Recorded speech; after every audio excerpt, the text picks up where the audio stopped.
안녕하세요. 달빛 야화입니다. 이번 시간엔 모자란 신랑, 재치 있는 신부, 연못 속의 돈, 맥주통, 그리고 화가의 또 다른 능력을 비롯해서 잠잘 때 듣기 좋은 이야기를 모아 들려드립니다.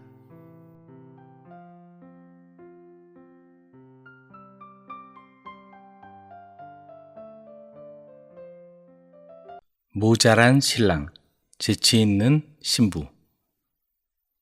옛날 어느 마을에 모자란 총각이 장가를 들었다. 신부는 재치 있고 똑똑한데 신랑이 문제였다.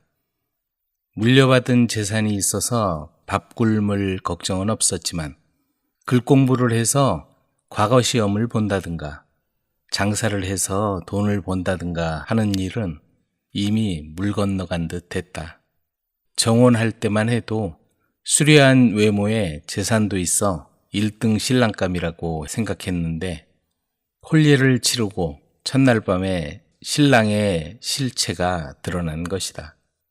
신부는 그 사실을 알면 부모님이 걱정할까봐 친정에는 비밀로 했다. 그래도 남편은 힘이 장사라 농사일에는 타고났으며 성격이 온순하고 심성이 착한 사람이었다. 신부는 이미 정해진 일이니 운명으로 받아들이기로 했다. 어느 날 남동생이 근처를 지나다가 이상한 소문을 들었다. 매형이 좀 모자란다는 거였다. 설마 그럴 리가. 한번 가봐야겠어. 남동생은 누나에게 찾아가겠다고 기별을 보냈다. 어떻게 해야지? 여자는 한참 고민하다가 남편을 불렀다. 처남이 온다니까 내 말 잘 듣고 그대로 해야 해요. 알았어. 여자는 남편을 아랫목에 앉히고 오른쪽 엄지발가락에 가는 실을 묶어 벽에 구멍을 뚫어 부엌으로 연결해 놓았다. 한 번 당기면 부모님은 안녕하신가 하고 물어보세요. 알았어. 2번 당기면 집안 식구들도 무고하고 하고 물어보는 거예요. 알았어. 3번 당기면 자넨 요즘 어떤가 하고 물어보세요. 알았다니까. 그렇게 당부를 하고도 안심이 되지 않아서 여러 번 연습을 했다.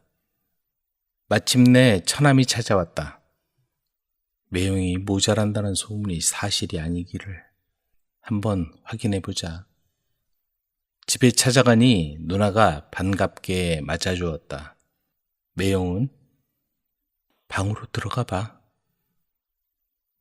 안방에 들어가니 남편이 아랫목에 앉아 있었다. 처남이 자리에 앉으니 부엌에 있던 아내가 줄을 한번 당겼다. 부모님은 안녕하신가? 네. 그렇게 대답하고 처남은 생각했다. 소문과는 다르구나. 그때 줄이 2번 당겨졌다. 집안 식구들도 무고하고. 그럼요. 그러자 줄이 3번 당겨졌다. 자넨 요즘 어떤가? 덕분에 잘 지내고 있습니다. 그리고 처남은 안도의 한숨을 내쉬었다. 뜬소문이군. 그럼 그렇지. 부엌에 있던 여자도 이제 안심하고 오랜만에 보는 동생에게 맛있는 음식이라도 만들어주려고 장독대로 장을 풀어갔다. 그런데 부뚜막에 있던 고양이가 이를 내고 말았다. 여자가 줄을 당기는 걸 보고서 아무도 없는 틈을 타 그 줄을 당긴 것이다. 한 번 당기니까 남자가 말했다. 부모님은 안녕하신가? 2번 당기니까 집안 식구들도 무고하고. 마침내 계속 당겼다. 자넨 요즘 어떤가? 처남은 당황해서 어쩔 줄 몰랐다. 잠시 후 여자가 부엌에 돌아와 보니 고양이가 줄을 가지고 장난을 치고 있었다. 여자가 남동생에게 당부했다. 부모님께는 비밀로 해야 한다. 처남은 그 길로 집으로 돌아갔다. 며칠 고민하던 처남은 부모에게 사실대로 털어놓았다. 한번 확인해 봐야겠다. 당장 오라고 일러라.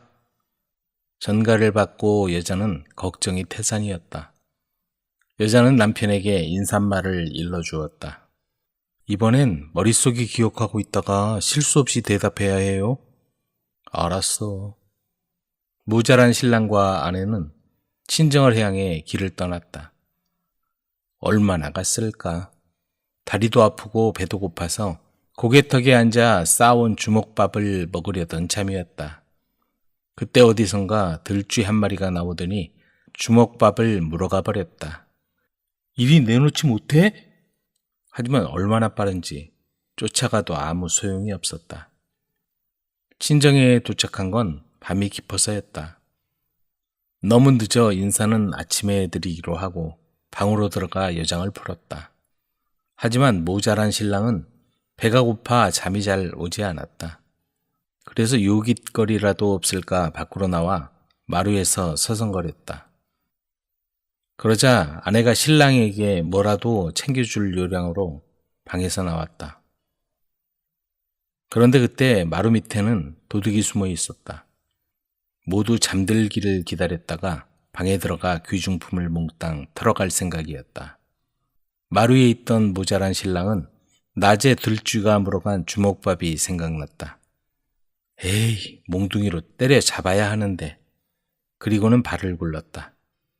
마루 밑에 있던 도둑은 들킨 줄 알고 놀라서 마루에서 기어나와 후다닥 조랭랑을 쳤다. 누구야? 그 소란에 식구들이 잠을 깨서 밖으로 나왔다. 그러자 아내는 마루 밑에 도둑이 숨어 있었는데 용감하게도 신랑이 도둑을 쫓아버렸다고 말했다. 식구들은 사위가 도둑을 쫓아버린 거로 생각했다. 그래, 이렇게 용감한데 좀 모자라면 어떠냐? 친정 아버지의 말에 모두 고개를 끄덕였다. 그 일로 신랑은 친정에서 귀한 대접을 받았다.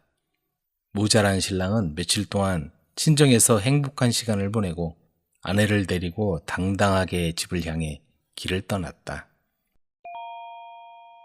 화가의 또 다른 능력. 왕의 딸은 아름답고 재능이 많았다. 그녀는 말을 타고 숲에서 사냥하는 걸 좋아했다. 어느 날 수사슴 한 마리를 쫓아가다가 깊은 산속까지 들어오게 되었다.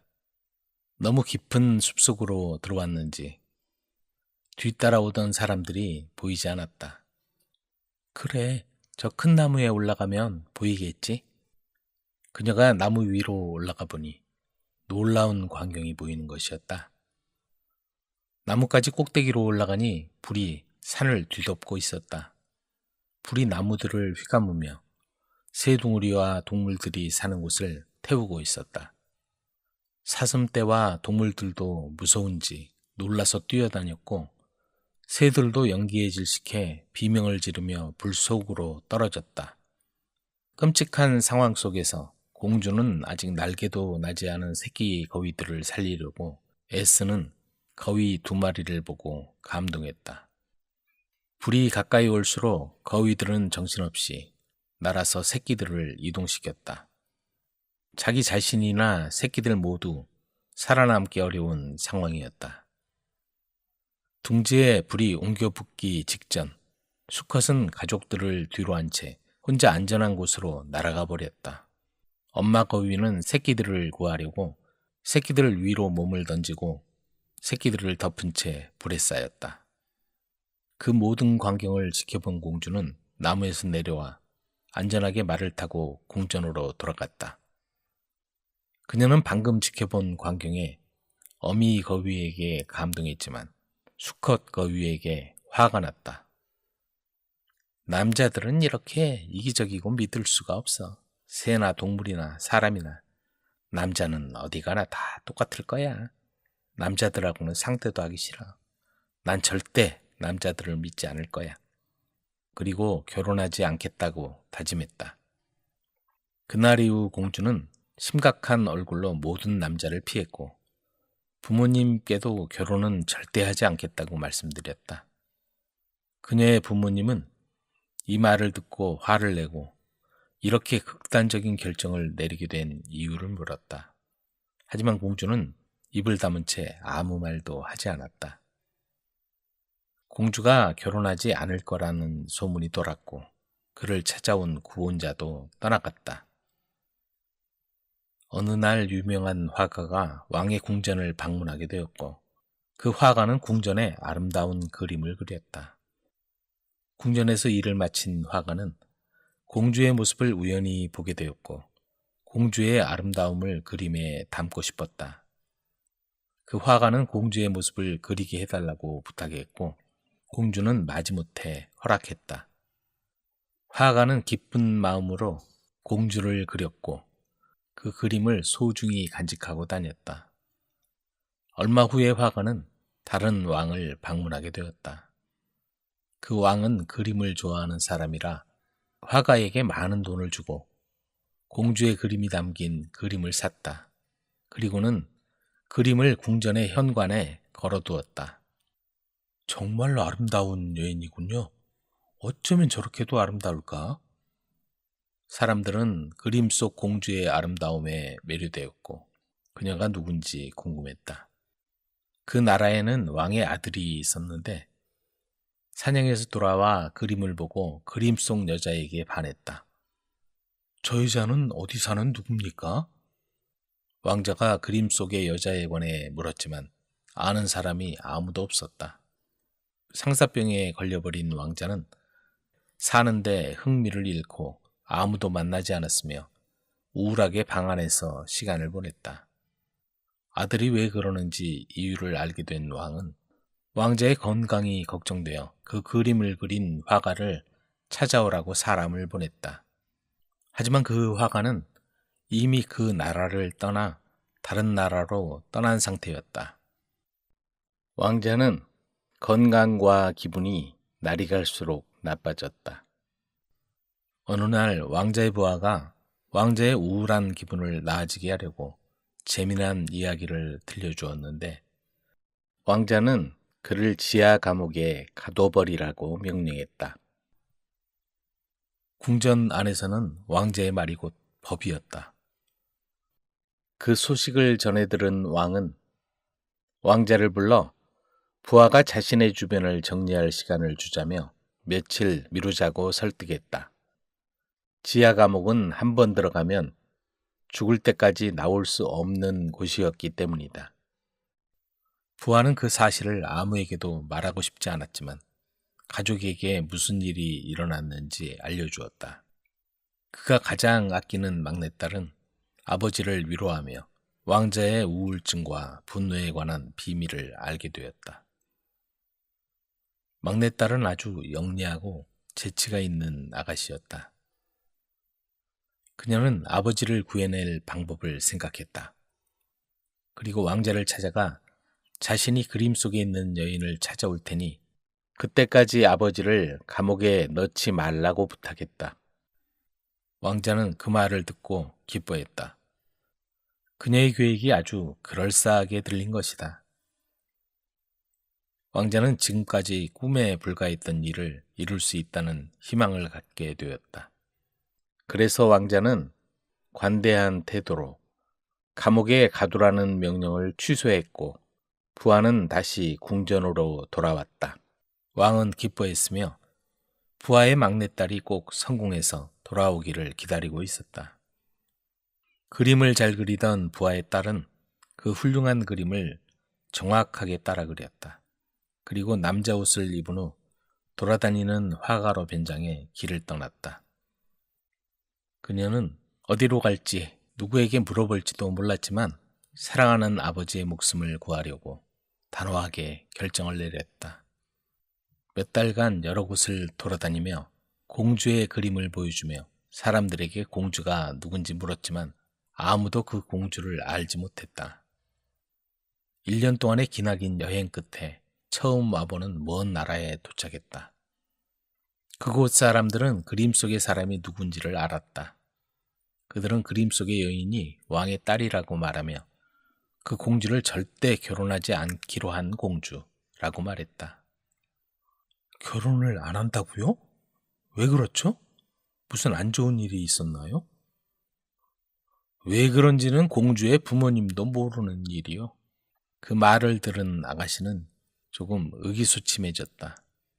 만약에 공주가 결혼을 하지 않기로 했다면 공주를 처음 보는 자기가 어떻게 공주를 왕자와 결혼시킬 수 있겠는가?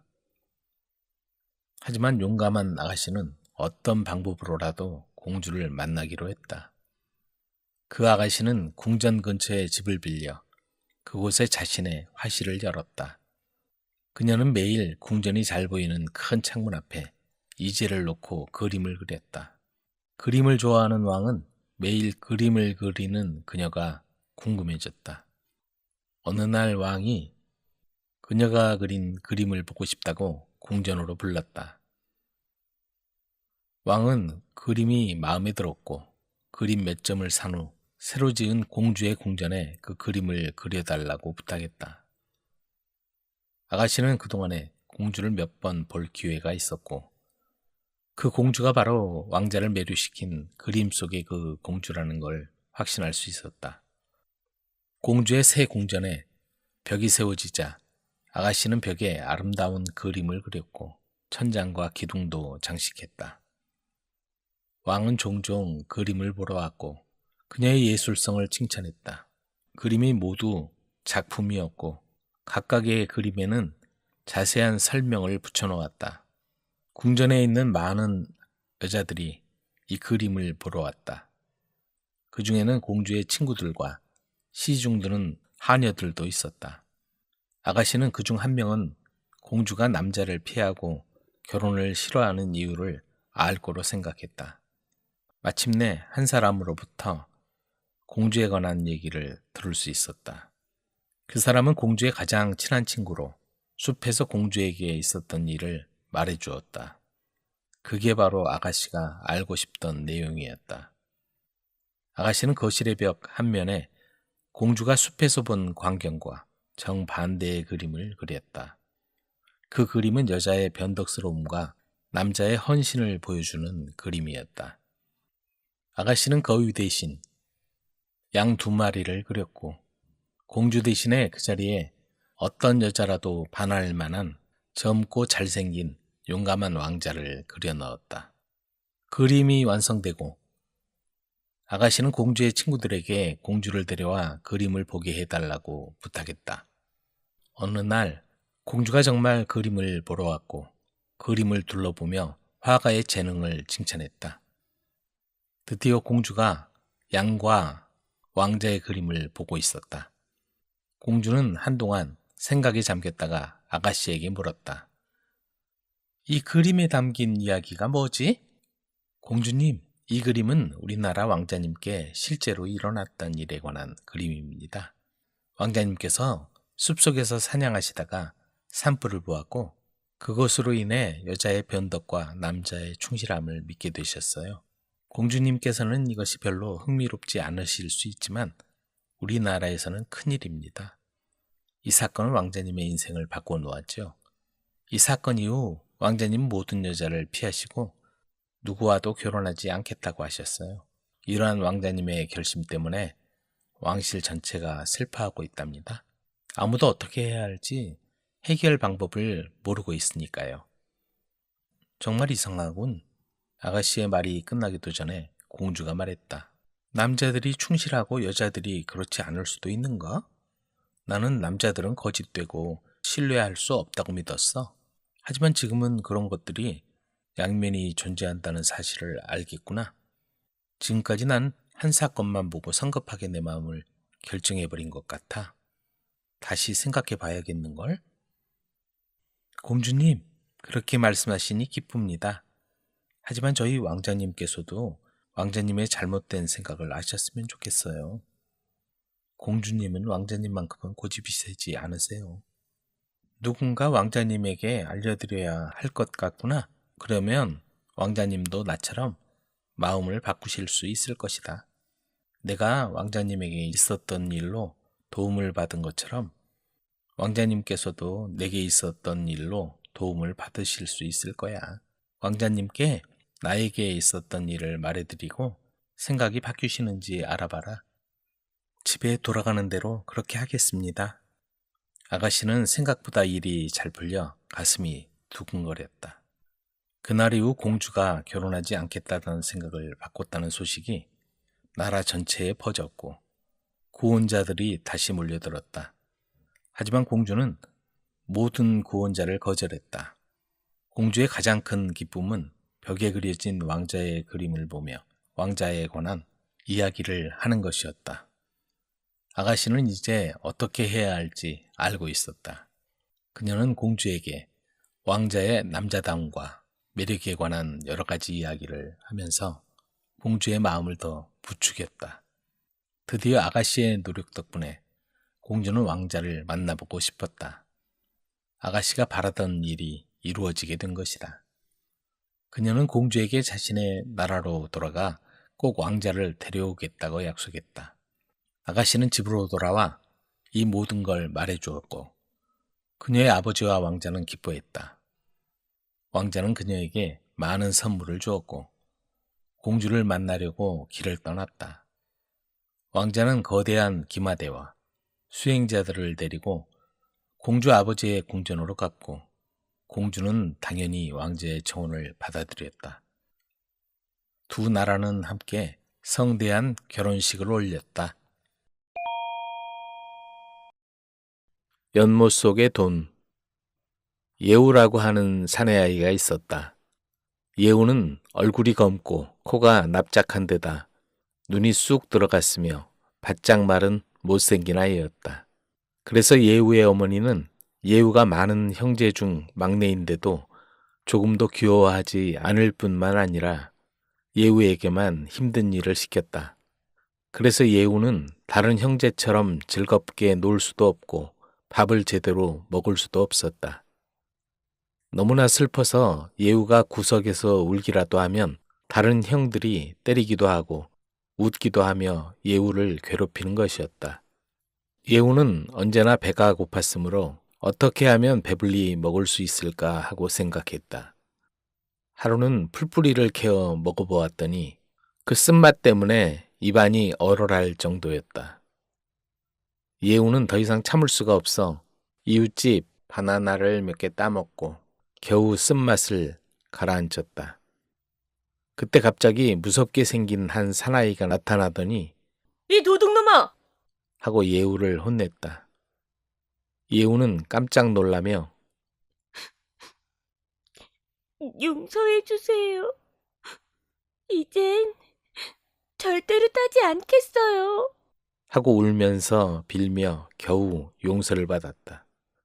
그 후로 예우는 배고픈 것을 꾹 참고 자기가 맡은 물소 지키는 일을 했다. 예우는 물소를 데리고 연못가에 갔다. 물에는 새파란 하늘이 비치고 있었으며 이따금 물새가 수영하기도 하고 개구리가 풍덩하고 물속에 뛰어들기도 했다. 예우는 멍하니 연못을 바라보면서 생각에 잠겨 있었다. 내가 이렇게 배가 고파 죽을 지경인데도 먹을 것이 없는 것은 하나님을 믿는 마음이 모자라기 때문이 아닐까? 이런 생각을 자꾸만 하고 있는데 구름 사이에서 태양이 모습을 나타내더니 성스러운 빛을 보내는 것이었다. 예우는 자기도 모르게 울면서 외쳤다. 해님, 인자하신 해님, 아무쪼록 저를 불쌍히 여겨주세요. 저는 가난해서 항상 배가 고프답니다. 무엇이든지 좋으니 먹을 것을 주시든지, 그렇지 않으면 해님의 빛을 조금만이라도 나눠주세요. 그렇게만 해주신다면 다른 사람의 바나나를 훔치는 짓 따위는 하지 않겠어요.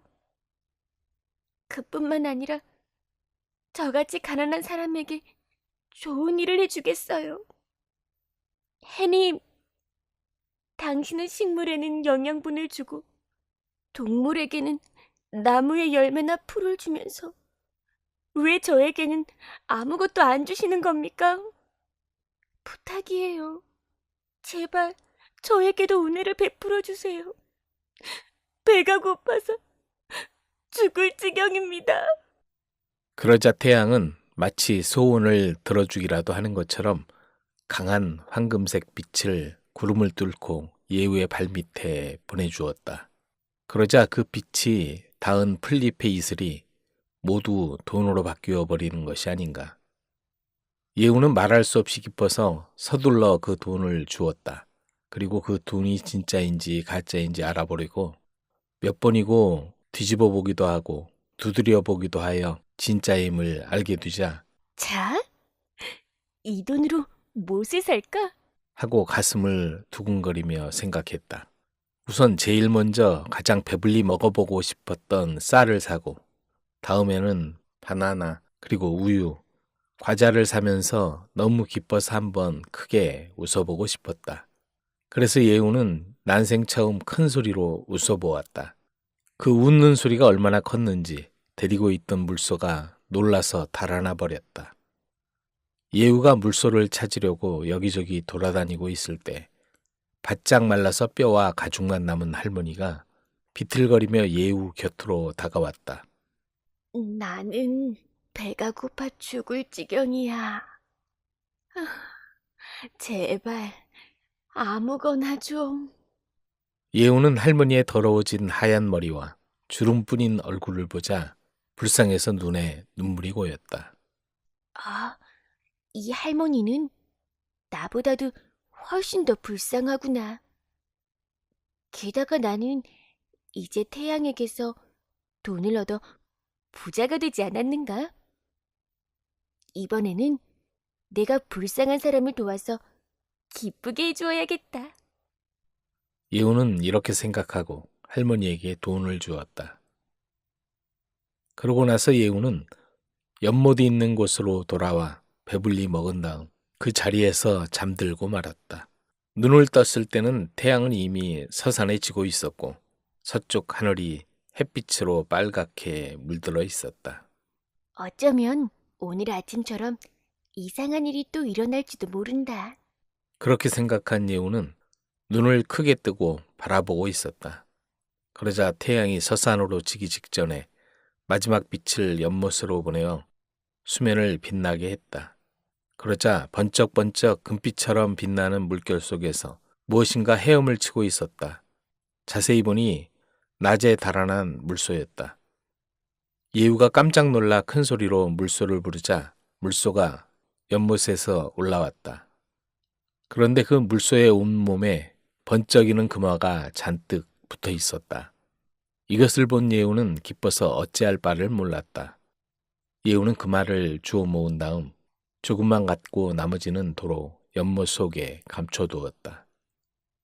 벼락부자가 되었으므로 예후는 이제 배고픈 일도 없었다. 매일매일 맛있는 것을 먹고 싶은 대로 마음껏 먹었으므로 여유였던 몸도 살이 찌고 창백했던 얼굴도 윤기가 흐르게 되었다. 예후의 몸이 갑자기 좋아지자 어머니와 형들은 이상한 생각이 들어 예후를 별로 괴롭히지도 않았다. 이렇게까지 달라진 데는 반드시 무슨 까닭이 있을 것이다. 이렇게 생각한 가족들은 그 까닭을 알아내려고 이리저리 살펴보았다. 그러나 도저히 알 수가 없었다. 그러던 어느 날 형 하나가 예후의 뒤를 몰래 따라가서 깨끗하고 맑은 못의 밑바닥에 많은 금화가 숨겨져 있는 것을 알아내고 말았다. 그러니 달라질 수밖에. 흥, 예우 녀석. 저렇게 많은 돈을 가지고 있으면서 우리에겐 깐쪽같이 숨기고 저 혼자만 차지하고 있었으니 못된 놈이야. 흥, 두고 봐. 오늘 밤에 캄캄해지면 몽땅 건져서 가져갈 테니까. 예후의 비밀을 알게 된 형들은 이 사실을 어머니에게 말했다. 그랬더니 욕심쟁이인 어머니는 밤이 되자 자식들을 데리고 금화가 숨겨져 있는 연못으로 갔다. 연못가에 이르자 모두 자기가 먼저 돈을 갖겠다며 형제들끼리 서로 다투었다. 무슨 짓을 하는 거야? 혼자서는 모두 건져낼 수가 없잖아. 자, 그물을 치고 모두 힘을 합쳐서 끌어올리자. 어머니의 말에 모두 다투는 것을 그만두고 이번에는 힘을 합해서 그물을 끌어올렸다. 돈이 너무나 무거워서 엉덩방아를 찢기도 하고 온갖 고생을 하며 겨우 연못 밖으로 올릴 수가 있었다. 그러는 사이에 점점 날이 밝아서 물결 하나 없는 잔잔한 연못의 수면이 푸르스름하게 반짝거리더니 마침내 태양이 빛나기 시작했다. 태양은 마치 연못가에 모여있는 욕심쟁이들을 비웃기라도 하는 것처럼 환히 비추고 있었다. 그런데 이게 어찌 된 일일까? 이해우의 가족들이 갖은 고생 끝에 들어올린 돈이 어느새 전부 진흙투성이 돌로 변해 있었다. 게다가 나쁜 냄새가 코를 찔렀다. 욕심쟁이들은 어이가 없어 그저 멍청이 서 있었다고 한다. 맥주통. 어느 깊은 산속 맥주 공장에서 일하는 젊은이가 있었다. 이 젊은이가 일을 마치자 주인은 돈 대신에 맥주를 임금으로 주었다. 이 맥주는 너무 특별한 상품이라서 일반인들에게 밝혀지지 않았다. 젊은이는 맥주통을 받아들고 길을 나섰다. 산길이라 맥주통을 들고 걷기에 힘이 들고 무거웠다. 또한 그 통을 오래 들면 들수록 그만큼 더 무거워졌다. 그래서 그는 맥주를 줄여서 통이 가벼워지게 하려고 맥주를 같이 마실 만한 사람이 있는지 주위를 둘러보며 걸었다. 한참 후에 그는 수염이 덥수룩한 노인을 만났다.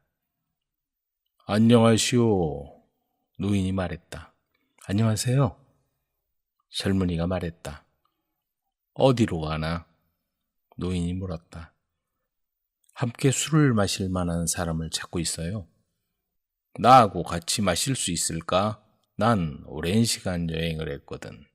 그래서 지치고 갈증이 나서 말이야. 그렇게 하죠. 하지만 먼저 말씀해 주세요. 어디서 오셨어요? 그리고 아저씨는 어떤 분인가요? 난 하나님이고 하늘에서 왔어. 노인이 말했다. 전 아저씨와 마시지 않을 거예요. 여기 지구에 있는 사람들을 너무 차별하시잖아요. 권리를 너무 불공평하게 나눠주셔서 어떤 사람은 너무 부자고 어떤 사람은 너무 가난해요. 전 아저씨랑 같이 안 마실래요.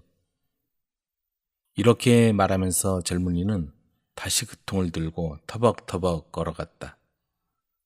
그는 맥주통이 너무 무거워서 누군가와 같이 마시지 않는다면 그것을 더는 들고 갈 수 없다고 생각했다. 그때 그는 길을 따라 달려오는 못생기고 왜소한 한 남자와 마주쳤다. 안녕하시오. 남자가 말했다. 안녕하세요. 젊은이가 말했다. 어디에 가는 건가? 남자가 물었다. 저는 같이 맥주를 마실 사람을 찾고 있어요. 그래야 제 통이 가벼워지거든요. 젊은이가 말했다. 나하고 같이 마실 수 있을까? 난 오랜 시간을 여행했거든. 그래서 지치고 갈증이 나서. 그럼요. 하지만 말씀해 주세요. 어디서 오셨어요? 그리고 아저씨는 어떤 분인가요? 내가 누구냐고? 난 악마야. 그리고 지옥에서 왔어. 지옥이 내 고향이지. 안 돼요. 아저씨는 불쌍한 사람들을 괴롭히고 재앙을 주잖아요. 그리고 어떤 불행한 일이 생기면 사람들이 항상 아저씨 잘못이랬어요. 난 아저씨랑 마시지 않을 거예요. 그래서 그는 등에 맥주통을 다시 메고 더 멀리 갔다. 그는 맥주통이 너무 무거워서 누군가와 같이 마시지 않는다면 그것을 더는 들고 갈 수 없다고 생각했다. 그래야만 맥주통이 가벼워지기 때문이었다. 한참 후에 또 다른 사람이 왔다. 그는 너무 지치고 왜소해 보여서 뼈들이 서로 연결된 것이 신기할 정도였다. 안녕하시오. 그가 말했다. 안녕하세요. 젊은이가 말했다. 어디에 가는 건가?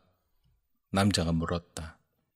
전 누군가 맥주를 같이 마실 사람이 있는지 주위를 둘러보고 있어요. 그래야 제 통이 조금 가벼워지거든요. 이제 들고 가기엔 너무 무거워요. 나하고 같이 마실 수 있을까? 난 오랜 시간을 여행했거든. 그래서 지치고 갈증이 나서. 그렇게 하세요. 아저씨는 어떤 분인가요? 사람들이 나를 죽음이라고 부르지. 남자가 말했다. 좋아요. 아저씨와 함께 마시겠어요. 그는 그렇게 말하고는 그 통을 내려놓고 마개를 열어 맥주를 컵에 부었다. 아저씨는 착한 분이세요. 누구에게나 똑같이 대하시거든요. 부자도 가난한 자에게도. 그래서 그는 자기 건강을 위해 잔을 들었고 죽음도 자신의 건강을 위해 잔을 들었다. 그리고 죽음은 이렇게 맛있는 술을 마신 적이 없다고 말했다. 그들은 맥주가 줄어들 때까지 계속 술을 따라 마셨다. 그리고 통이 가벼워졌다. 마침내 죽음이 말했다. 이렇게 맛있는 술이 있는지도 몰랐고 이 맥주처럼 내가 그렇게 좋은 사람인지도 몰랐다. 담례로 내게 뭘 줘야 할지 모르겠구나. 잠시 생각하고 나서 죽음이 말했다. 젊은이, 맥주를 마시더라도 통을 절대로 다 비워서는 안 되네. 그 통에 있는 맥주는 치료 능력이 있어서 아픈 사람을 깨끗이 치료할 수 있다네. 오, 놀라운 능력을 가진 맥주군요. 죽음은 계속 말을 이어갔다. 아픈 사람의 방에 들어가게. 나는 거기에 있을 것이고 자네에게는 보일 걸세. 내가 침대 밑에 있는 것이 보이면 환자에게 맥주 한 모금을 주게. 그러면 그 환자는 다시 살아날 것이고 내가 베개 옆에 있으면 그 환자는 어떠한 방법을 다 써도 죽을 걸세. 젊은이는 곧 유명해졌고 많은 사람이 그를 찾았다. 그리고 그는 건강을 포기한 많은 사람을 도와 다시 건강을 회복시켜 주었다. 그가 들어가서 죽음이 환자의 어디에 있는지 보고서 환자가 살 수 있는지 없는지 확인했다. 항상 그의 판단은 정확했다. 그의 소문은 멀고도 먼 왕궁까지도 알려졌다. 공주는 너무 위험한 병이 걸려서 어떤 의사도 그녀에게 도움이 되지 않았다. 그들은 그가 공주의 생명을 구해주기만 한다면 모든 요구를 들어주겠다고 약속했다.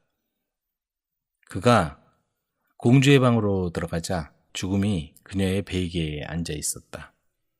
그는 꾸벅꾸벅 졸면서 고개를 끄덕이며 앉아 있었고 그동안 공주의 몸은 좋아지고 있었다. 이제 사느냐 죽느냐가 문제입니다. 제가 본 바로는 희망이 없어서 유감입니다. 그러나 그들은 큰 비용이 들더라도 그녀를 살려야 한다고 말했다. 그때 그는 죽음을 보았고 그동안의 죽음은 거기에 앉아서 또 꾸벅꾸벅 졸고 있었다. 젊은이는 시종들에게 침대의 방향을 서둘러 돌리라고 신호를 주었다. 이제 죽음은 침대 아래쪽에 앉게 되었다. 그들이 침대를 돌린 바로 그 순간 젊은이는 그녀에게 맥주 한 모금을 주었다. 드디어 그녀는 생명이 살아났다. 네가 나를 속였구나. 우리 관계는 이제 끝이다. 땅과 왕국을 얻으려면 어쩔 수 없었어요. 그건 내게 도움이 되지 않을 것이야. 이제 내 시대는 끝이 났다. 넌 나의 것이다. 운명대로 되는 거죠. 하지만 제게 먼저 주기도문을 읽을 시간을 주시겠어요? 그래서 그는 그렇게 하도록 허락받았다. 이거 큰일 났군. 주기도문을 읽는 날에는 죽게 되겠지? 젊은이는 다른 것은 읽었지만 주기도문이 입술에서 나오지 않도록 항상 신경을 썼다. 그래서 마침내 그는 영원히 죽음을 속였다고 생각했다. 죽음은 너무 오래 기다렸다고 생각하고 꾀를 내었다. 그리고 어느 날 밤에 젊은이의 집으로 가서 주기도문이 적힌 큰 메모장을 침대 위에 달아놓았다. 아침이 되자 젊은이는 그 메모장을 읽기 시작했다. 그는 아멘에 이르러서야 자신이 무엇을 하고 있었는지 알아차렸다. 그러나 때가 너무 늦은 뒤였다. 죽음이 그를 부른 것이다. 게으름뱅이와 주정뱅이. 어느 마을에 두 형제가 태어났다. 한 명은 게으름뱅이가 되어 산 꼭대기에 살고 있었는데 날마다 식사 때가 되면 자비의 천사가 내려와 그에게 빵을 주었다. 다른 한 명은 쓸모없는 주정뱅이가 되었고 그때부터 지하에 그를 위한 특별석이 마련되었다. 그는 그곳에서 철로 만든 침대에서 잠을 자게 되었다. 하지만 여전히 자신의 집에서 살고 있다고 믿고 있던 그는 그 사실도 깨닫지 못했다. 매일같이 술을 사는데 필요한 돈을 챙겨서 밖으로 나갔다. 매일 지나가는 길가에 있는 신앙심 깊은 집 앞에 성모 마리아의 그림이 항아리 밑에 걸려 있었다. 그 길을 지나칠 때면 그는 언제나 모자를 벗고 말했다. 성모 마리아여, 부디 저를 잊지 마소서. 가끔 술이 너무 취해 그림을 그냥 지나칠 때가 있었다. 하지만 그럴 때도 성모 마리아에게 인사를 하려고 지나는 사람에게 길을 물었고 언제나 같은 말을 반복했다. 성모 마리아여, 부디 저를 잊지 마소서. 언젠가 길을 지나고 있는데 울음소리가 들려왔다. 그는 무슨 일인지 알아보려고 발걸음을 멈추었다. 한 남자가 죽었고 그를 위해 가족들이 밤을 새우는 것을 보았다. 집 안으로 들어간 그는 부인을 만나기를 부탁했다. 부인이 나타나자 그는 주머니에서 돈을 한 움큼 꺼내 그녀에게 주었다. 이걸 받으세요. 이 돈으로 아이들에게 먹을 것을 사주도록 하세요. 겁내지 않으셔도 됩니다. 당신을 돕겠습니다. 그는 부인이 임신해서 얼마 후면 아이를 낳게 될 걸 알고 이렇게 덧붙였다. 아이가 태어나면 제 아들로 삼겠습니다. 제가 그 아이를 돌보겠습니다. 그때부터 매번 그 길을 지날 때면 그 부인에게 돈을 주었다. 사내아이가 태어나자 그는 모든 비용을 지불했다. 아이가 자라고 말을 시작하자 그녀는 아이에게 주정뱅이를 볼 때마다 아빠라고 부르라고 가르쳤다. 마침내 아이의 엄마가 말했다. 이 아이는 당신 아이입니다. 주정뱅이는 아이를 안고 판초로 감쌌다. 지하 세계에 있는 집에 도착하자마자 그는 철로 만든 침대에 쓰러져 잠이 들었고 아이는 침대 주위를 뛰어다녔다. 정말 멋진 곳이에요. 아이는 침대에 손을 뻗자 그만 손가락을 대고 말았다. 깜짝 놀라 침대 밑을 보니 그 아래에 불이 타오르고 있었다. 아이는 양아버지를 흔들어 깨웠다. 아빠, 침대가 불타고 있어요. 그는 전에는 보지 못했던 것을 보게 되었다. 그는 당황해서 아이를 안고 아이 엄마 집으로 달려갔다. 이 아이는 이제 당신이 보살펴야 합니다. 나는 이제 돌아오지 못할 것 같습니다. 그는 성모 마리아에게 자신의 죄를 용서해 줄 것을 기도했다. 그러자 두 명의 천사가 내려와 그를 하늘로 데리고 갔다. 그 무렵 그의 형인 게으름뱅이는 굶주림으로 쇠약해져 가고 있었다. 자비의 천사가 음식을 가져다 주는 것을 멈췄기 때문이다. 일주일이 지나자 하나님이 이것을 보고 천사에게 명령을 내렸다. 이 빵을 게으름뱅이에게 가져다 주어라. 그에게 동생이 구원을 받았다고 알려주어라. 그리고 축하하느라고 게으름뱅이를 잊어버리고 있었다고 말하거라. 천사에게 이 말을 들은 게으름뱅이는 질투심에 사로잡혀 이렇게 소리쳤다. 내 동생은 사기꾼이고 도둑이라는 것을 알지 못하십니까? 그가 구원을 받았다면 저는 2번 구원을 받아야 합니다. 그러자 천사가 말했다. 내 동생은 항상 자신의 죄를 용서해달라고 기도했고 남에게 자비를 베풀었다. 넌 받기만 했지 죄 용서를 빌지도 않았고 자비를 베푼 적도 없지 않느냐. 성 슈테판 성당 이야기. 성 슈테판 성당의 바람개비.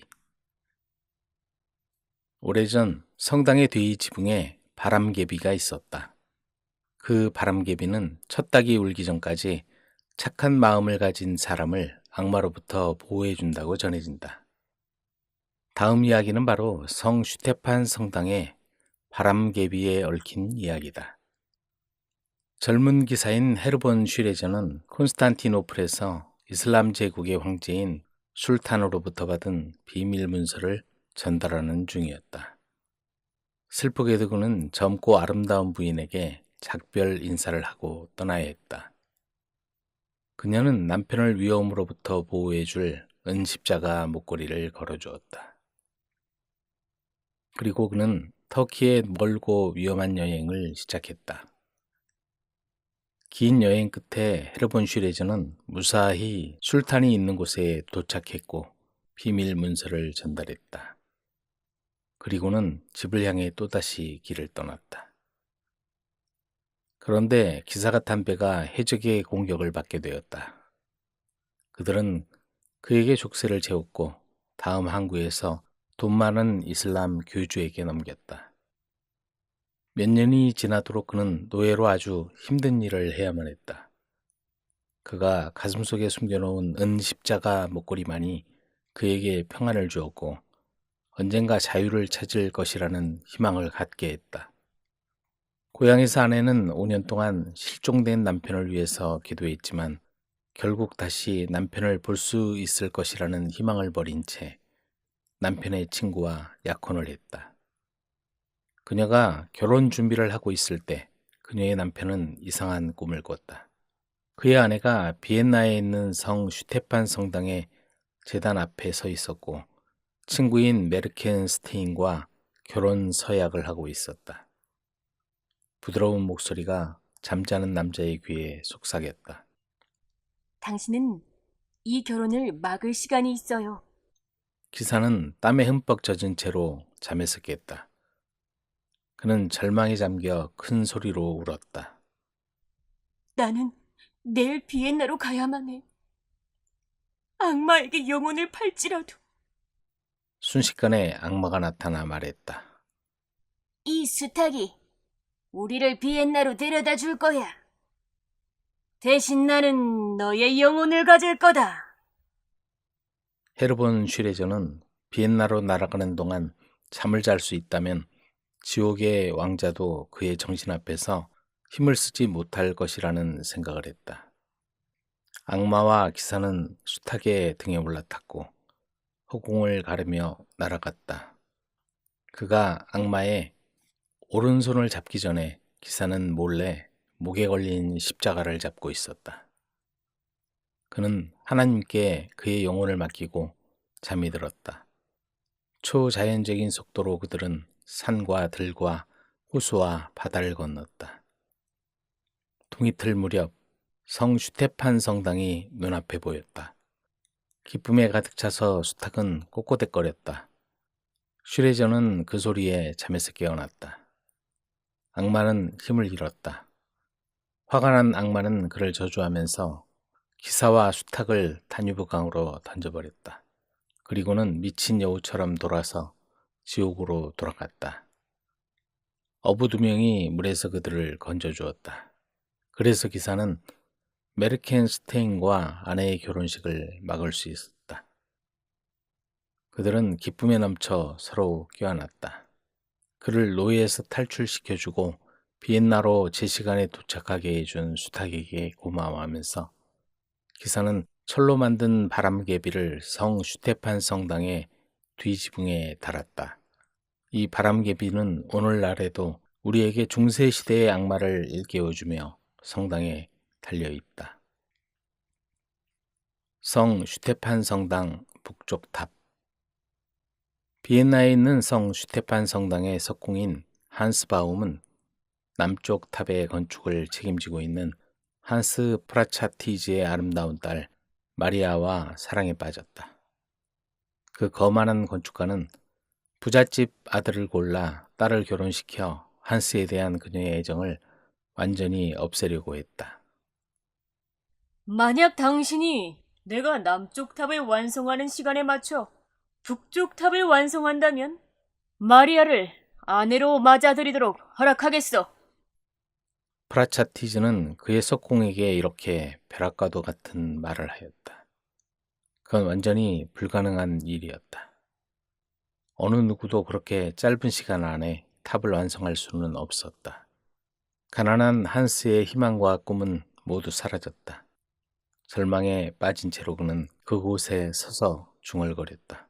악마만이 저 탑을 그 시간에 완성할 수 있을 거야. 이 도시를 떠나야겠군. 마리아는 다른 남자와 결혼하게 될 거야. 그가 그렇게 말하자 악마가 그의 앞에 나타났다. 내가 당신이 탑을 완성할 수 있도록 도와주지. 그렇지만 공사가 진행되는 동안 너는 하나님이나 그의 어떤 성인의 이름도 말해서는 안 된다. 그렇지 않으면 너의 영혼은 나의 것이 될 게야. 지옥의 악마가 그에게 이렇게 말했다. 양심의 가책을 느낀 한스는 하나님의 성전을 사탄의 도움으로 건설해도 되는가 하는 고민에 빠졌다. 그렇지만 사랑하는 마리아를 얻고 싶은 욕심에 그는 악마의 꾀매에 넘어갔다. 비엔나의 사람들은 북쪽 탑이 빠르게 완성되어가는 모습을 신기하게 바라보았다. 한스는 모든 일꾼 중에서 가장 부지런하게 일했다. 밤낮을 가리지 않고 그는 회반죽과 자갈을 섞었다. 그는 혹독하게 악마가 말한 조건을 지켰다. 그리고 날이 갈수록 석공은 자신의 영혼을 잘 지키고 있었다. 그런데 악마는 속임수를 썼다. 마리아의 모습으로 나타나서 성 슈테판 성당 광장으로 걸어가 그의 머리에 고개를 숙였다. 탑의 높은 발판에 서 있었던 한스는 마리아를 알아봤다. 성모 마리아의 이름과 같았기 때문에 그녀의 이름을 부르면 안 된다는 걸 잊은 채 석공이 그녀의 이름을 불렀다. 그러자 무거운 골조가 둘로 갈라지면서 그는 땅으로 떨어졌다. 결국 탑은 완성되지 못한 채 남게 되었다. 아무도 감히 악마의 공사를 계속하려고 하지 않았던 것이다. 넉마두건. 오래전 왕과 왕비가 있었다. 왕비는 자기가 불행하다고 날마다 불평하면서 궁전 생활이 단조롭고 외롭다고 말했다. 우리한테 자식만 있다면 정말 행복할 거예요. 왕비는 어디를 가든지 아이들에게서 신의 축복을 발견했다. 심지어 매우 가난한 오두막집 아이들에게 주차도 말이다.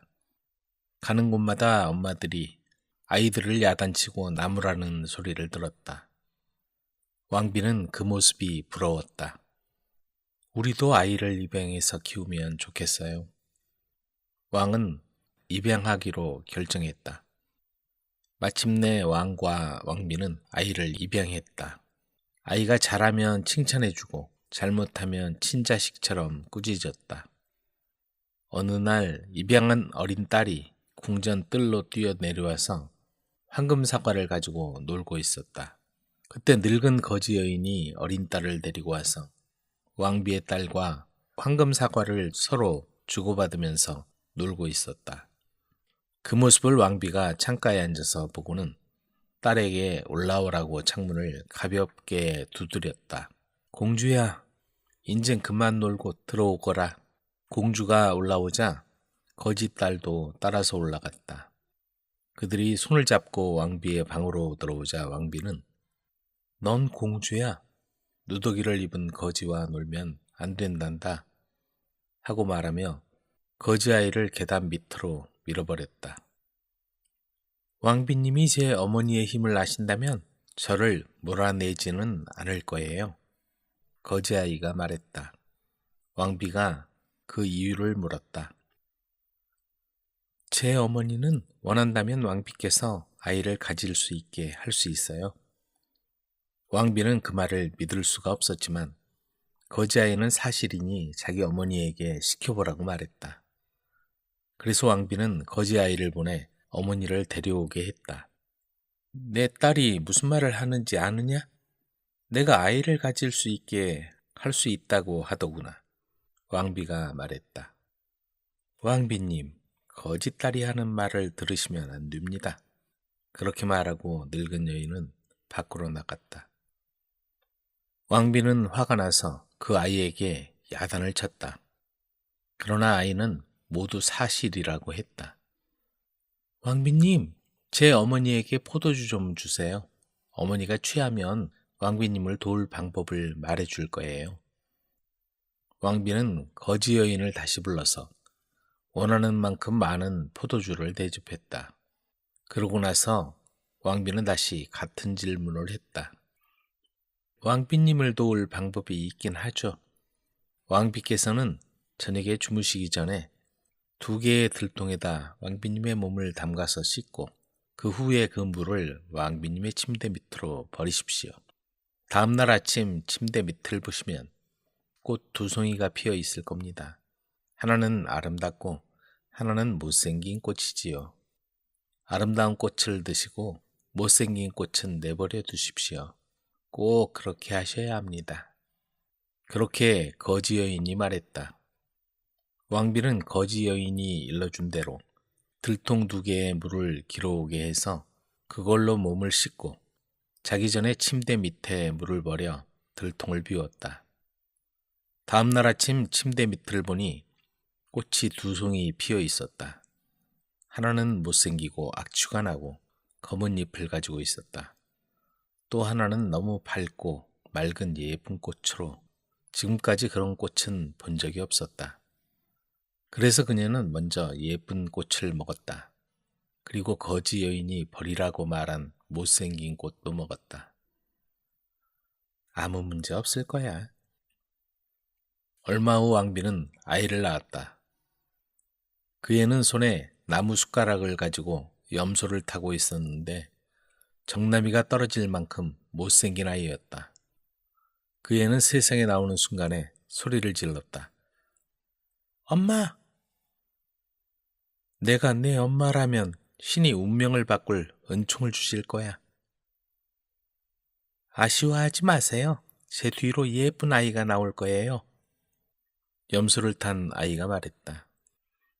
잠시 후에 왕비는 아주 예쁜 여자아이를 낳았다. 쌍둥이를 낳았는데 언니는 넝마두건이라고 불렀다.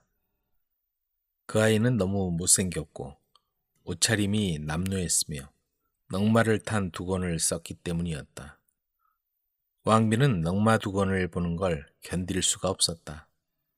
보모들이 방에 가두려 했지만 소용없었다. 항상 쌍둥이 동생이 있는 곳에 있었고 아무도 그 아이들을 떼어놓을 수 없었다. 크리스마스 이브, 쌍둥이가 아가씨로 자랐을 때 왕비의 방 밖에서 무서운 소리가 들려왔다. 넝마두건이 왕비에게 물었다. 어머니, 밖이 왜 이리도 소란해요? 알 필요 없다. 그러나 넝마두건은 왜 그렇게 시끄러운지 끈질기게 물었다. 왕비는 크리스마스를 축하하러 온 마녀들 무리라고 말해주었다. 어머니, 제가 나가서 쫓아내고 오겠어요. 어머니와 사람들은 그러다가 무슨 큰 일을 당할 거라며 그냥 놔두라고 말렸다. 제가 그 못된 마녀들을 혼내주고 오겠어요.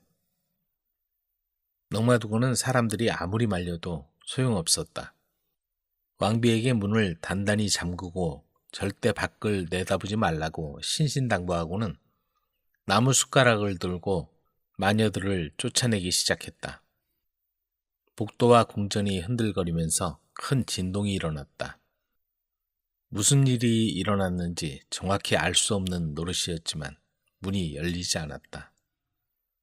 쌍둥이 동생이 궁금해서 열려있는 작은 틈을 비집고 머리를 내밀었다. 아, 아파!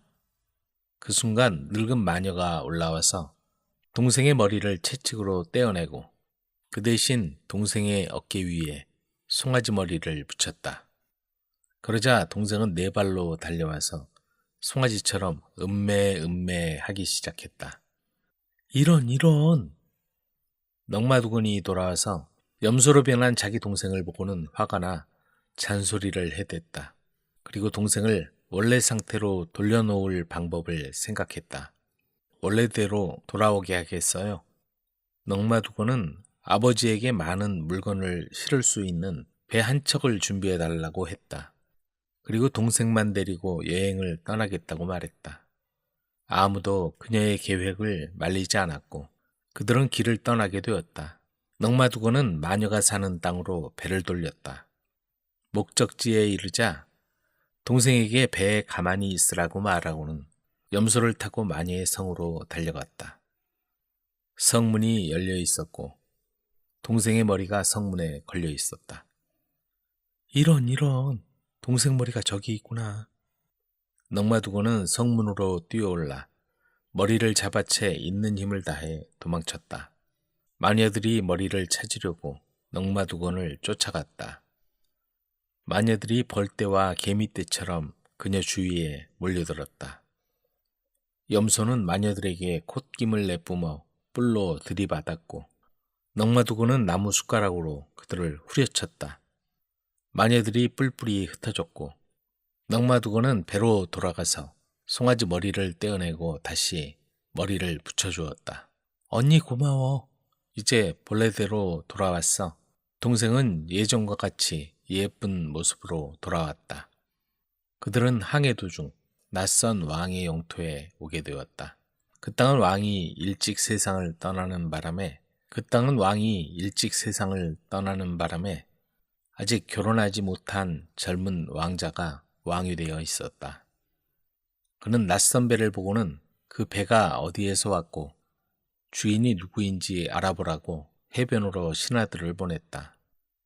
그러나 왕의 신하들이 거기에 갔을 때 그들이 본 유일한 사람은 배에 있는 넉마두건이었다.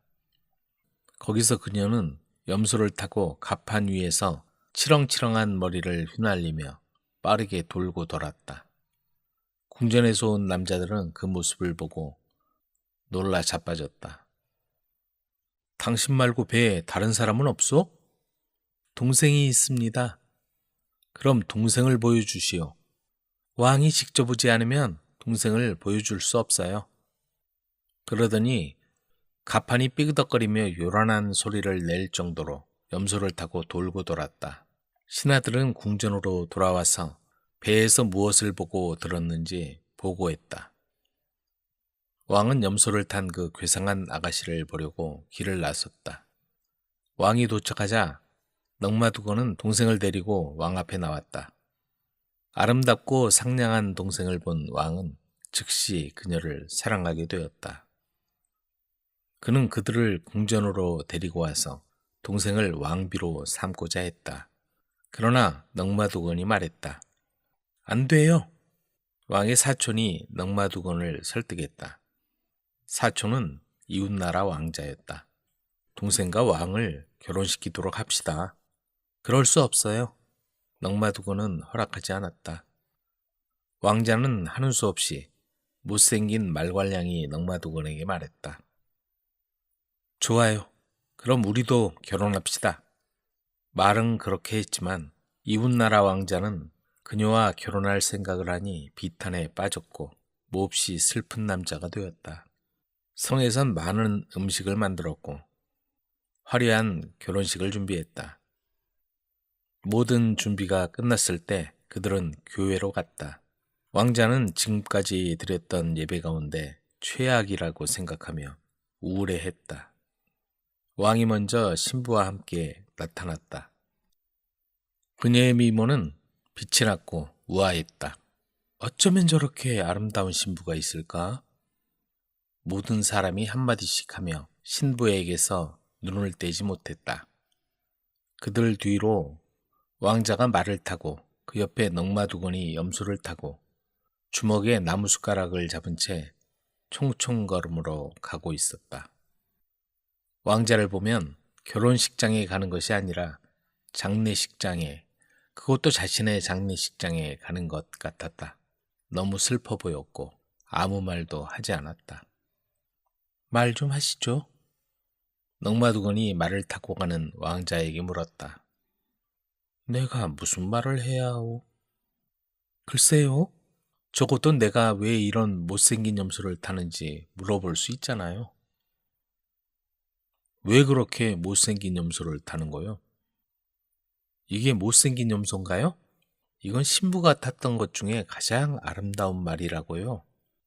넉마두건이 대답하자 순식간에 염소는 왕자가 지금까지 본 말 중에 가장 훌륭한 말로 변해 있었다.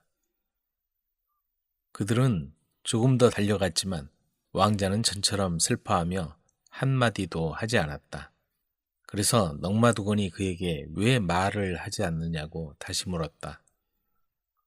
뭘 물어봐야 할지 모르겠소. 내가 왜 주먹 안에 이 못생긴 숟가락을 들고 다니는지 물어볼 수 있잖아요? 왜 그렇게 못생긴 숟가락을 들고서 말을 타는 거요? 이게 못생긴 숟가락인가요? 이건 신부가 가지고 다닌 것 중에 가장 예쁜 부채예요. 넉마두건이 말하자 순식간에 그건 밝게 반짝이는 은부채가 되었다. 그들은 계속 걸었다. 넉마두건은 왕자에게 그녀의 머리에 못생긴 회색 두건을 왜 쓰는지 물어보라고 말했다. 왜 그렇게 못생긴 두건을 머리에 쓰는 거죠? 이게 못생긴 두건인가요? 글쎄, 이건 신부가 쓴 것 중 가장 빛나는 황금 왕관인데요. 넉마두건이 대답하자 그건 즉시 왕관이 되었다. 이제 그들은 좀 더 길을 달렸지만 왕자는 여전히 슬퍼하며 아무 말도 하지 않았다. 넉마두건이 왜 말을 하지 않느냐고 왕자에게 다시 물었다. 그리고는 왜 얼굴이 그렇게 못생기고 어두운 빛을 내고 있는지 물어보라고 말했다. 맞아요. 왜 당신 얼굴은 그렇게 못생기고 회색 빛을 띠는 겁니까? 제가 못생겼나요? 당신은 내 동생이 아름답다고 생각하지요? 하지만 내가 10배는 더 아름다워요. 그러자 그녀는 세상에서 가장 아름다운 여인이 되어 있었다. 이럴 수가. 당신 정말 아름다워요. 아, 고마워요. 당신을 사랑합니다. 왕자님, 저도 당신을 사랑합니다. 그 후에 왕자는 당연히 말주변이 늘어났고 더는 머리를 숙이고 달리지 않았다. 왕은 넉마두건이 변한 모습을 보고서 기분 좋게 웃었다. 좋아, 좋아. 그럼 모든 일이 잘 되었군. 이제 결혼식을 올리자. 이웃나라 왕자와 왕은 신부들과 목사님이 보는 앞에서 합동 결혼식을 올렸다. 백성은 흐뭇한 광경을 보며 두 쌍의 신랑 신부를 위해 축배를 들었다. 수염이 없는 사람들. 어떤 마을에 대머리 아버지가 있었는데 암소를 한 마리 키우고 있었다. 아들이 말했다. 아버지, 나도 색시를 얻어야 할 나이가 되었으니 좋은 색시를 알아봐 주십시오. 색시를 얻으려면 돈이 있어야 할 텐데 나는 가진 돈이 없다. 하지만 조금만 기다려라. 그렇지. 저 암소를 줄 테니 그걸 팔아서 오너라. 그 돈으로 색시를 얻도록 해주마. 대머리 아버지가 말했다. 아들은 기뻐하며 암소를 끌고 읍내로 갔다. 읍내에는 수염이 없는 사람 40명이 살고 있었다. 수염이 없는 사람들은 나쁜 사람들이었다. 남을 속이고 협박하고 싸움질을 하는 나쁜 짓이라면 가리지 않는 그런 건달들이었다. 아들이 암소를 끌고 읍내 입구로 가자 수염이 없는 사람이 말을 걸어왔다. 그 염소를 얼마에 팔까요? 아들은 웃으면서 말했다. 암소와 염소도 분간을 못하시오. 참으로 딱한 양반이로군. 그런 사람한테는 팔 수가 없소. 팔라고 하는 게 아니요. 만약 다른 사람이 30샤이를 주고 사겠다고 하면 나는 35샤이를 주겠어. 수염이 없는 사람이 말했다. 아들은 암소를 끌고 읍내로 들어갔다. 그러자 또 다른 수염이 없는 사람이 가까이 다가오더니 그 염소를 얼마에 팔 거요? 하고 물었다. 그 사이에 그 염소를 얼마에 팔 거요? 얼마에 팔 거요? 하면서 수염이 없는 사람들이 우르르 몰려들었다. 아들은 여러 사람이 염소, 염소 하는 소리를 듣고 자기도 혼란이 와서 그렇다면 이게 암소가 아니고 정말로 염소인지도 모르겠는데? 하고 생각했다. 그래서 아들은 대체 얼마에 사겠다는 거요? 30을 샤이에는 팔지 않겠소. 50 샤이라면 몰라도. 하고 말했다. 좋소. 그럼 좀 비싸지만 50 샤이에 사겠소. 둘째 수염이 없는 사람이 말했다.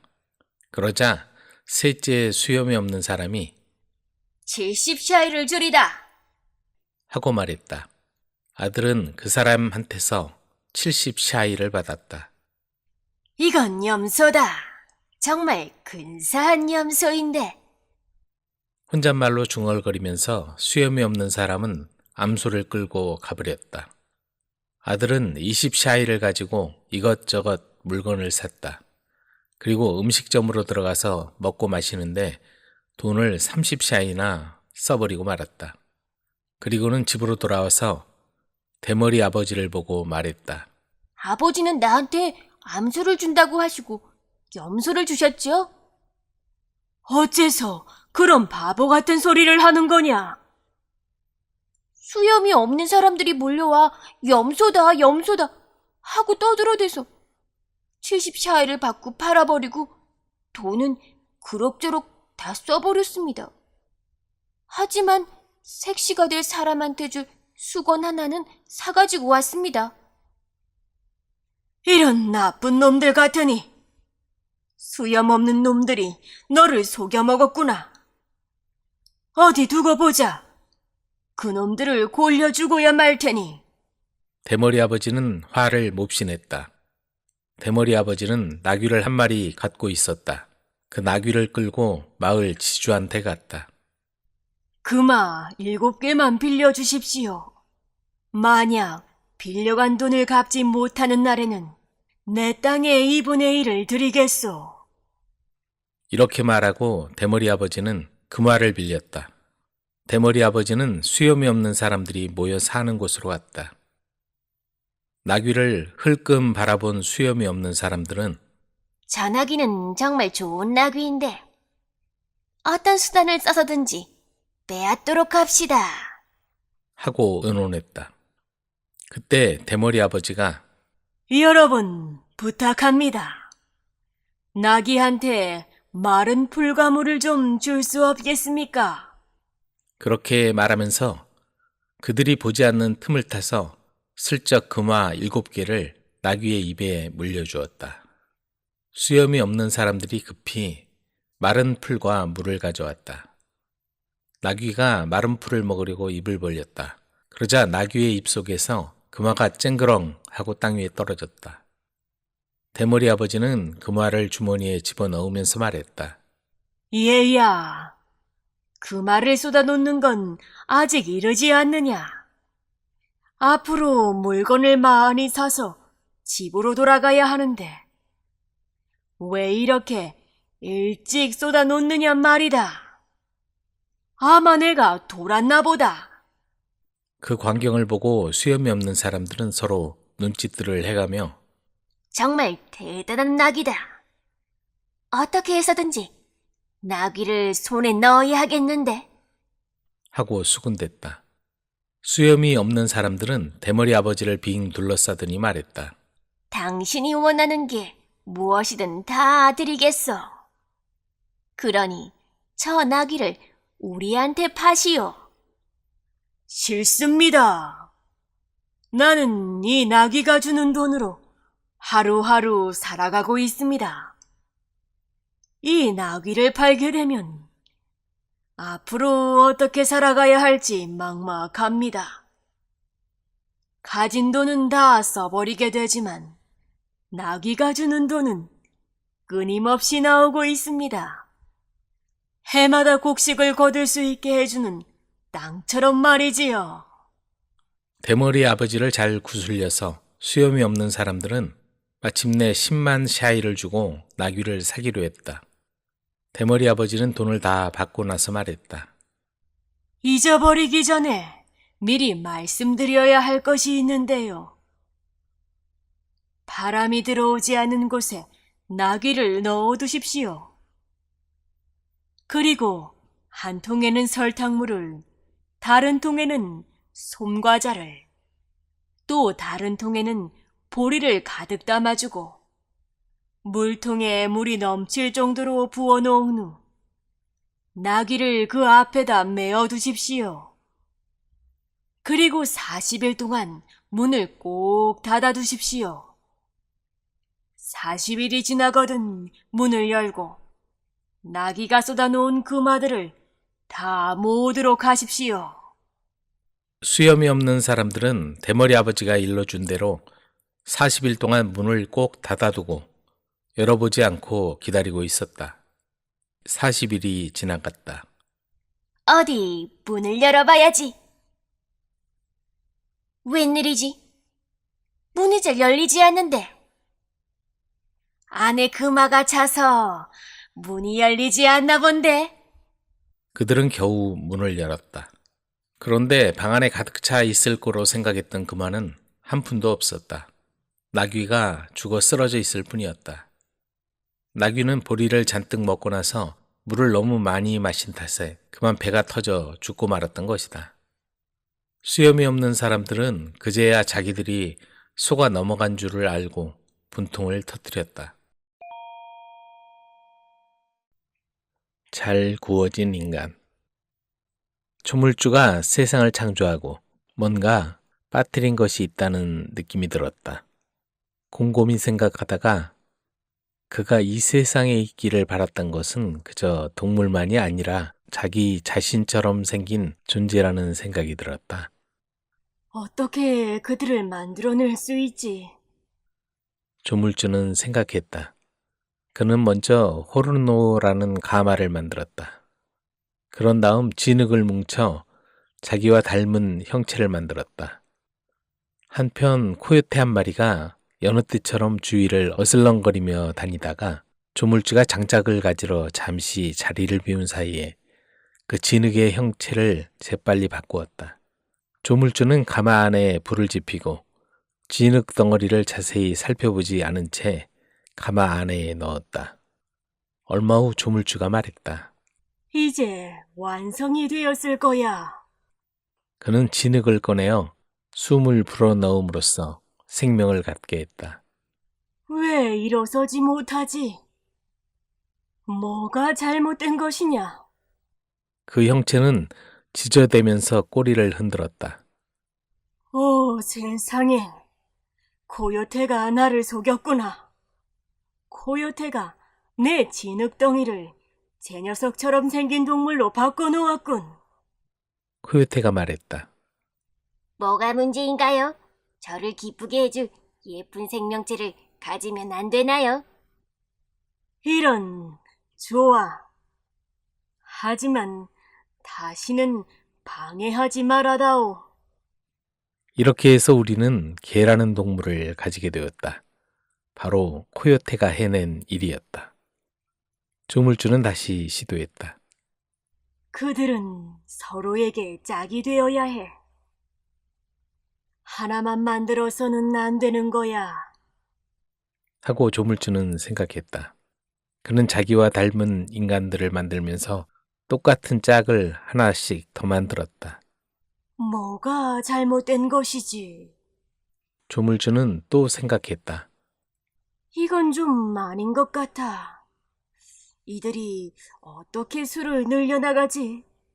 그는 자기가 만들어낸 것을 보았다. 그래서 조물주는 어느 한 피조물의 다리 사이를 조금 잡아당기고 이렇게 중얼거렸다. 훨씬 낫군. 또 다른 피조물에는 손톱으로 작은 틈을 냈다. 그는 자신의 피조물의 어느 부분에 기분 좋은 느낌을 불어넣은 것이었다. 이제 잘 되었어. 이제 이들이 필요한 일들을 다 할 수 있게 되었군. 조물주는 피조물들을 호르노라는 가마에 넣어 구웠다. 이제 다 되었습니다. 코요테가 조물주에게 말했다. 그래서 조물주는 그들을 꺼내어 생명을 불어넣었다. 오, 세상에. 뭐가 잘못된 거야? 이들은 완성되지 않았어. 충분히 갈색이 되지 않았다고. 이곳에서 살아갈 수는 없어. 바다 건너 어딘가에서 살아야 해. 그가 외쳤다. 그는 코요테를 보면서 얼굴을 찌푸렸다. 왜 다 되었다고 말했지? 여기서는 이들을 이용할 수 없단 말이야. 조물주는 다시 시도해야 했다. 마지막에 만든 피조물을 닮은 한 쌍의 형체를 만들어 가마에 넣었다. 한동안 시간이 흐르고 나서 그가 말했다.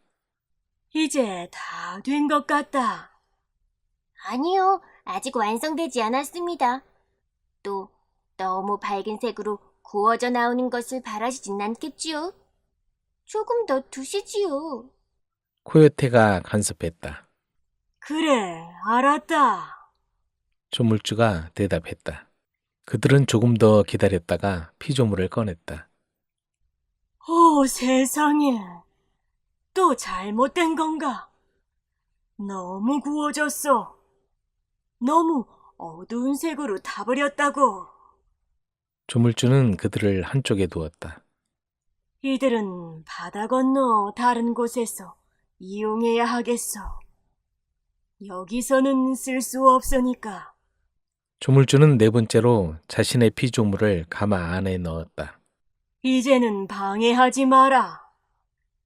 내 조언은 도움이 안 된다. 내가 혼자 하겠어. 조물주는 이번에는 코요테의 말을 듣지 않고 스스로 다 되었다고 생각했을 때 피조물을 꺼냈다. 그는 피조물에 생명을 불어넣었고 이 한 쌍의 피조물은 주위를 걸어다니면서 이야기도 하고 웃으며 비슷하게 행동했다. 그들은 덜 구워지지도 않았고 너무 구워지지도 않았다. 이들이야말로 딱 맞는구나. 이들은 진정으로 이곳에 속해서 살아갈 수 있다. 내가 이용할 수 있겠어. 정말 잘 만들어졌구나. 조물주가 말했다. 그렇게 해서 푸에블로 인디언이 이 세상에 태어난 것이다.